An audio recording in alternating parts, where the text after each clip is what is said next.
Hey guys, welcome back. मैं हूँ शिवम मौर्य। आज का जो हमारा टॉपिक है ये प्रोग्रामिंग कॉन्सेप्ट सीरीज है। आज हम डिस्कस करने वाले हैं नेस्टेड लूप कि नेस्टेड लूप क्या होता है। तो चलिए हम स्टार्ट करते हैं। नेस्टेड लूप, जो हमारा नेस्टेड लूप होता है ये बहुत ही इम्पोर्टेंट लूप होता है। इसमें क्या होता है कि इसमें हमारा जो लूप की कंडीशन होती है ये दो कैटेगरी में डिवाइड होता है। एक होता है आउटर लूप, एक होता है इनर लूप। जो हमारा लूप होता है ये इनसाइड लूप होता है, यानी एक लूप के अंदर दूसरी लूप, यानी एक स्टेटमेंट के अंदर दूसरी स्टेटमेंट जब होती है तो उसे हम नेस्टेड लूप कहते हैं। अब वो स्टेटमेंट कोई भी हो सकता है। सपोज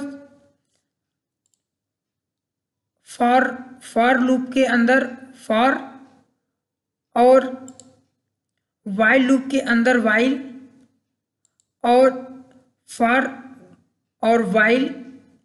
इसमें जो फॉर है और वाइल है, यानी फॉर के अंदर भी वाइल यूज होता है, ये भी हमारा नेस्टेड लूप होता है। और यदि डू वाइल के अंदर डू लूप के अंदर वाइल यूज किया गया हो, ये भी हमारा नेस्टेड लूप होता है। जरूरी नहीं है कि जो हमारा लूप है वो सेम ही होना चाहिए।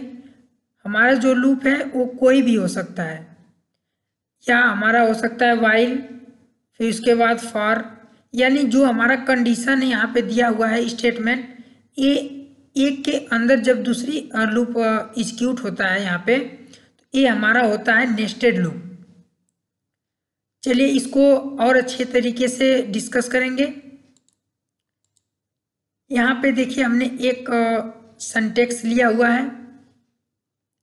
ये हमारा होता है जो यहाँ पे दिख रहा है, इसे हम कहते हैं आउटर लूप। ये जो हमारा होता है इसे आउटर लूप कहते हैं।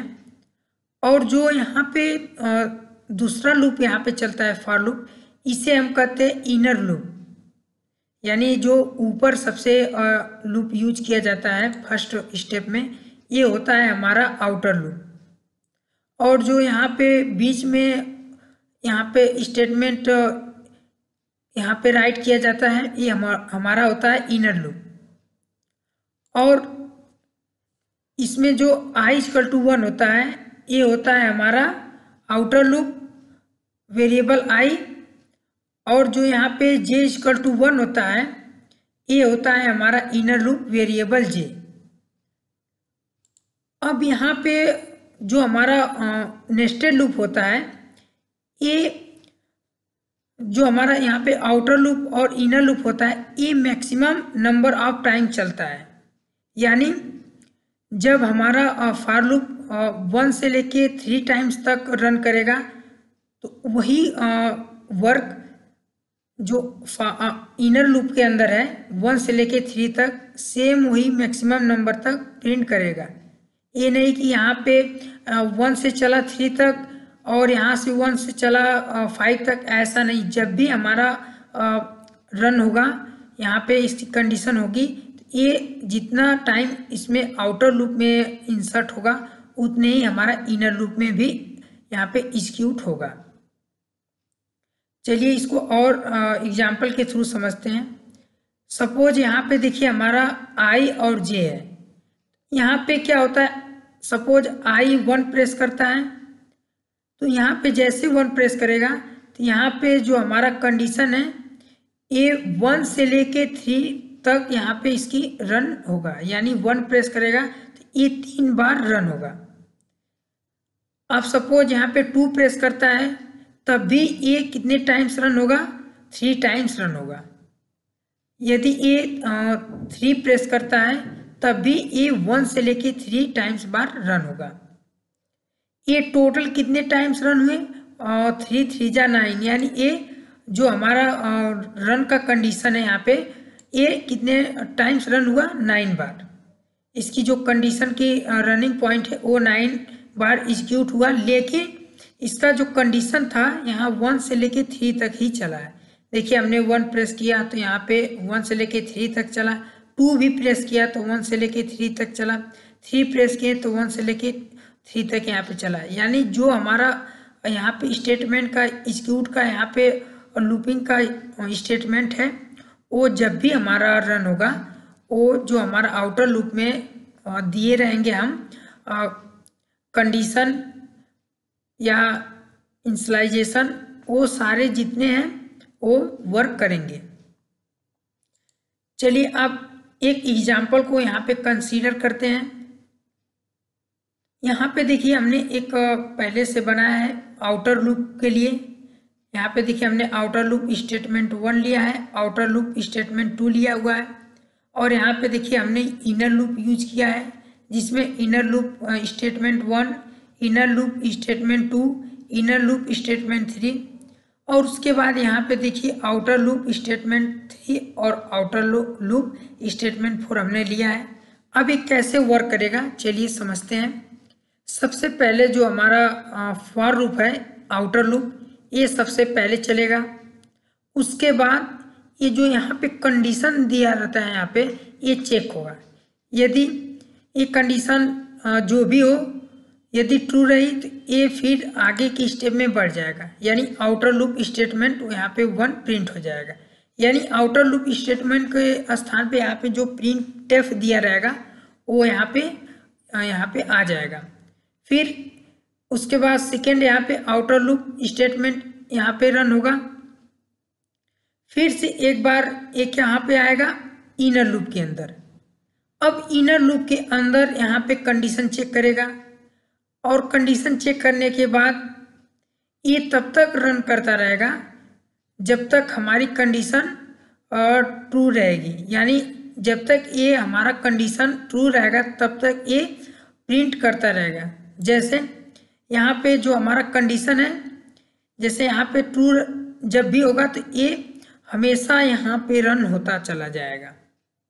जब ये कंडीशन फॉल्स होगी तब हमारा यहाँ पे आउटर लूप स्टेटमेंट 3 यहाँ पे प्रिंट होगा, और आउटर लूप 4 स्टेटमेंट यहाँ पे प्रिंट हो जाएगा।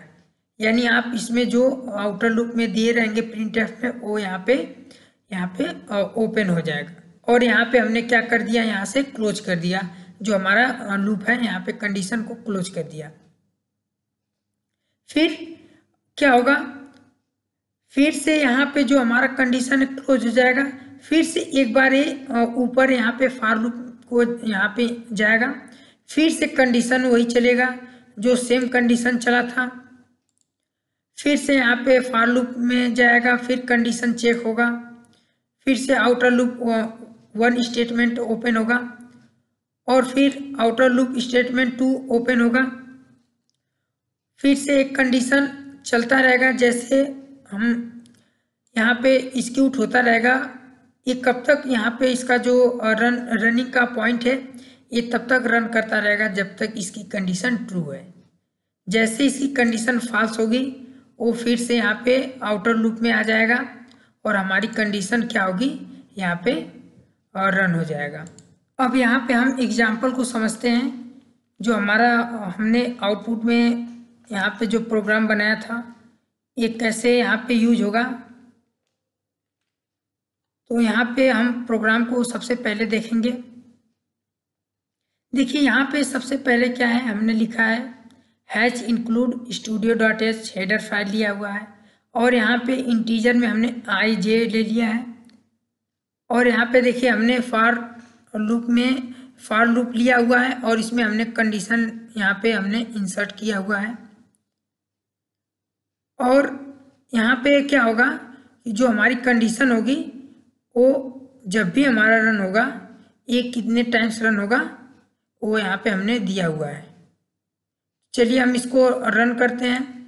देखिए हमने इसको हम रन कर रहे हैं, इसको देखते हैं इसका क्या आउटपुट आता है।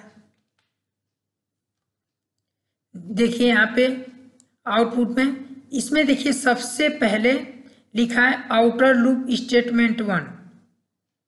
तो यहाँ पे क्या हुआ, जो हमारा आउटर लूप स्टेटमेंट 1 यहाँ पे रन होगा। उसके बाद देखिए यहाँ पे इनर लूप स्टेटमेंट यहाँ पे इंसर्ट हुआ। कितने टाइम्स, 1 2 3, क्योंकि हमने यहाँ पे 3 टाइम्स बार यहाँ पे रन का यहाँ पे दिया हुआ है, तो ये 3 टाइम्स बार यहाँ पे रन होगा।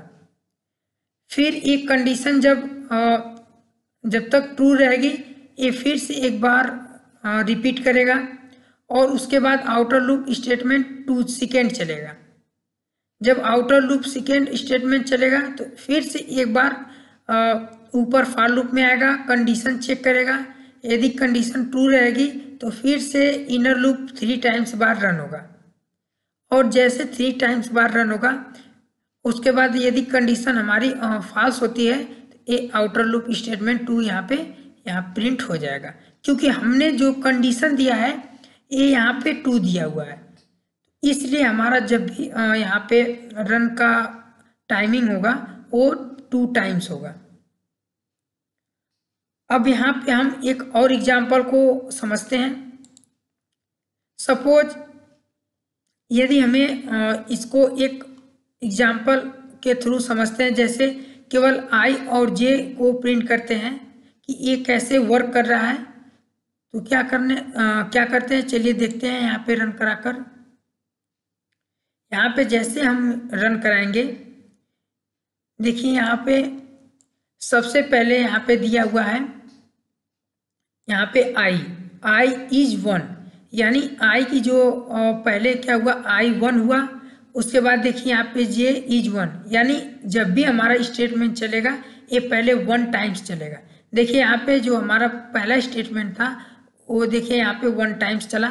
देखिए 1 फिर 1, फिर I equal to 1, J equal to 2, फिर I equal to 1, J equal to 3।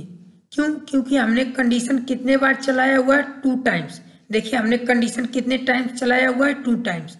लेकिन जो इनर लूप है इसमें हमने कितना कंडीशन दिया है, 3 टाइम्स रन होगा। तो इसमें देखिए पहले 1 2 3, उसके बाद देखिए फिर जब सेकेंड यहाँ पे रन हुआ हमारा तो यहाँ पे 1 2 3, इस तरीके से हमारा इसका वर्क होता है। एक एग्जाम्पल को और समझते हैं। सपोज यदि हमें 1 से लेके 10 तक टेबल प्रिंट करना है, उसके लिए हमें क्या करना पड़ेगा, हमें कुछ इस तरीके से प्रोग्राम को बनाना पड़ेगा। तो जैसे हम इसको रन करेंगे तो यहाँ पे हमारा टेबल प्रिंट होकर मिल जाएगा। देखिए यहाँ से 1 से लेके 10 तक यहाँ पे टेबल प्रिंट हो गया। ये जब भी हमारा टेबल चलता है ये रो वाइज चलता है। जैसे यहाँ पे देखिए हमने कंडीशन क्या दिया है, 1 से लेके 10 तक। तो देखिए यहाँ पे क्या हुआ, 1 से लेके 10 तक चला। उसके बाद जो हमने सेकेंड यहाँ पे इनर लूप में दिया हुआ है, जे इक्वल टू 1 और जे लेस देन इक्वल 10। अब इसमें क्या होगा, जो हमारा सेकेंड है यहाँ पे 2, ये यहाँ पे रन होगा, और उसके बाद प्रिंट क्या होगा, यहाँ पे आई मल्टीप्लीकेशन जे, यानी जो हमारा आई की आउटर लूप है उसमें जे की वैल्यू को यहाँ पे मल्टीप्लीकेशन कर देगा। तो जब मल्टीप्लीकेशन करेगा तो यहाँ पे 1 से क्या आ जाएगा 2, फिर 2 से क्या आ जाएगा 3, 3 से क्या आ जाएगा 4। अब ये जब यहाँ पे 10 टाइम्स रन होगा तो वही सेम चीज सेकेंड स्टेटमेंट चलेगा। ये क्या करेगा, 2 + 4, 4 प्लस यहाँ पे करता रहेगा यहाँ पे, कब तक, जब तक इसकी कंडीशन फॉल्स ना हो जाए। और जैसे यहाँ पे 101 होगा, यहाँ पे इसकी जो क्लोजिंग टाइम है यहाँ से प्रोग्राम बंद हो जाएगा। ये इस तरीके से हम प्रोग्राम बना सकते हैं नेस्टेड लूप की तरह। नेस्टेड लूप से आप बहुत सारे पैटर्न प्रोग्राम भी बना सकते हैं। उसको आने वाले ट्यूटोरियल सीरीज में हम उसको भी डिस्कस करेंगे। अब हम यहाँ पे कुछ जो हमारा नेस्टेड लूप है इसके कुछ एडवांटेज के बारे में हम जान लेते हैं यहाँ पे, कि इसके कुछ क्या क्या एडवांस है। अब यहाँ पे जो हमारा नेस्टेड लूप है इसका यूज कहाँ पे करते हैं, इसका यूज हम मल्टीपल डायमेंशनल एरे में यूज करते हैं। यदि हमें एरे में यूज करना है तो हम नेस्टेड लूप का यूज कर सकते हैं। या जो हमारा प्रोग्राम, यदि हमारा ऐसे प्रोग्राम की रिक्वायरमेंट हो जो मल्टीपल कैलकुलेशन के लिए यूज होता हो और उसे कई बार रन करना हो, तो उस सिचुएशन में हम नेस्टेड लूप का यूज करते हैं। जो हमारा नेस्टेड लूप होता है ये नंबरिंग के लिए बहुत ही ज़्यादा होता है। जैसे कि यदि 1 से लेके कोई नंबर प्रिंट करना है तो हम यहाँ से प्रिंट कर सकते हैं, और इसमें सॉर्टिंग एरे भी यूज कर सकते हैं। सॉर्टिंग एरे का मतलब आप पैटर्न प्रिंटिंग भी प्रोग्राम इससे बना सकते हैं अच्छे तरीके से। जैसे यहाँ पे देखिए अलग अलग टाइप के यहाँ पे पैटर्न प्रोग्राम बना हुआ है, तो आप नेस्टेड लूप के हेल्प से आप अलग अलग प्रकार के यहाँ पे बना सकते हैं पैटर्न प्रिंटिंग। यदि आपको कोई भी प्रॉब्लम हो तो नीचे कमेंट बॉक्स में ज़रूर कमेंट करें। यदि आपको हमारा वीडियो अच्छा लगा हो तो लाइक करें, शेयर करें और हमारे चैनल को ज़रूर सब्सक्राइब करें और बेल आइकन को प्रेस करें, जिससे आने वाली नोटिफिकेशन आपको ज़रूर मिल सके। Thank you.